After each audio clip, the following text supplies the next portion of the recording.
Shucks, there was a very pretty girl that gave me a really big smile. I was honking at her, see if I could get a second look.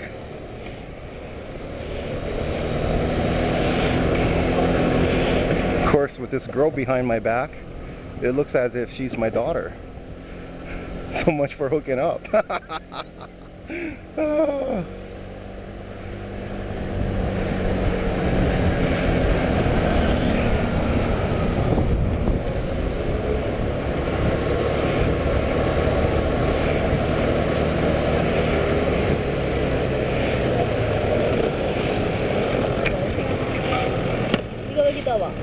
Bố? Hô à, hô à. Hô à, 我等你啊。我没要交饱。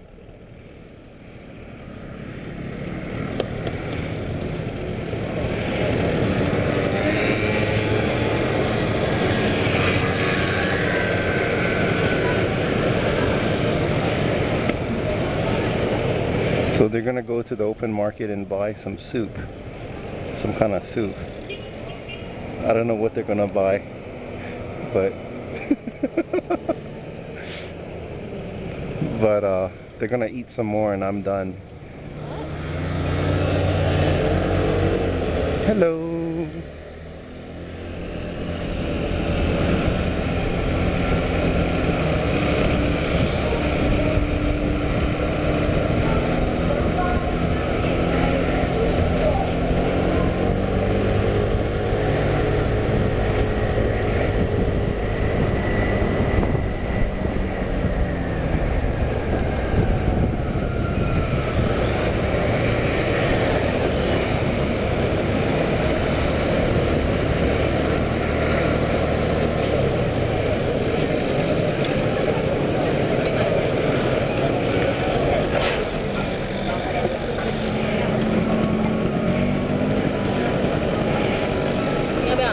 We are.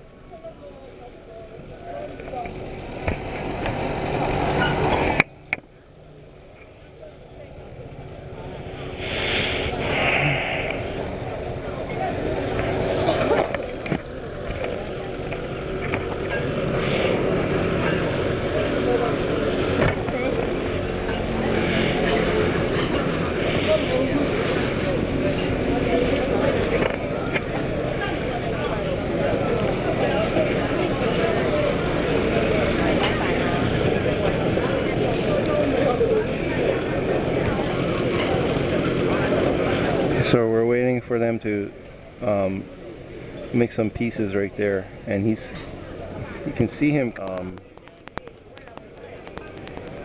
He's preparing the soup, and what he's doing is he's putting it in a heat-resistant piece of plastic bag, and I think it's cellophane. I forget what it is, but I know it's heat-resistant. And that's what they do. They prepare the soup and they put it in, and they bag it. Can you see the lady bagging it there? She's putting it together in a bag, and they're going to tie it with a string, and that is how food is served. Takeout is served. It's very cheap, it's very efficient, and who gives a rat's ass if there's chemical contaminants in the plastic? It doesn't affect the taste, but yeah, that's how things are done, man. They've been doing it for decades, and this is how it is. You don't have these cardboard boxes or styrofoam boxes. Basically just have these plastic bags, and you can see her putting it in, putting it all in there, and oh, there it is, there it is.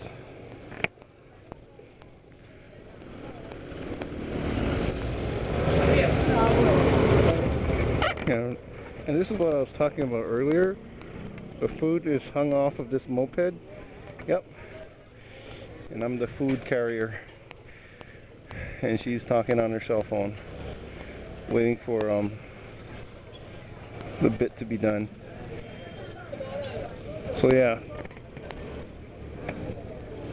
Basically, I got this food hung on the strap. There's another hook down here you can't really see. I think it's in my other video. I got it right down there. So that's how it's done. Okay, here we go for an adventure back home. Yeah, there's these fruit stands here. There's this guy that used to work there, and the fucker, man, he was a child molester. He when I was 12, I came back to Taiwan to see my grandmother, and he freaking grabbed my balls. And you know, I wouldn't have any of it, so I punched him in the nuts really hard, and he never touched me again. But what made me even more angry was that he had lived in one of the apartments in the building and on the floor where my grandmother lives. And I told my mother and I told my grandmother, and I told everybody, my auntie, my uncle, says, hey, this guy's a child molester. He touches children. And they were saying, well, you know, he didn't rape you or anything. It's okay. Are you hurt? No, it's fine. There's nothing wrong with it. And it made me so angry because they were closed-minded. They were thinking, well, you know, he's just touched your balls and fondled you a little, and it wasn't.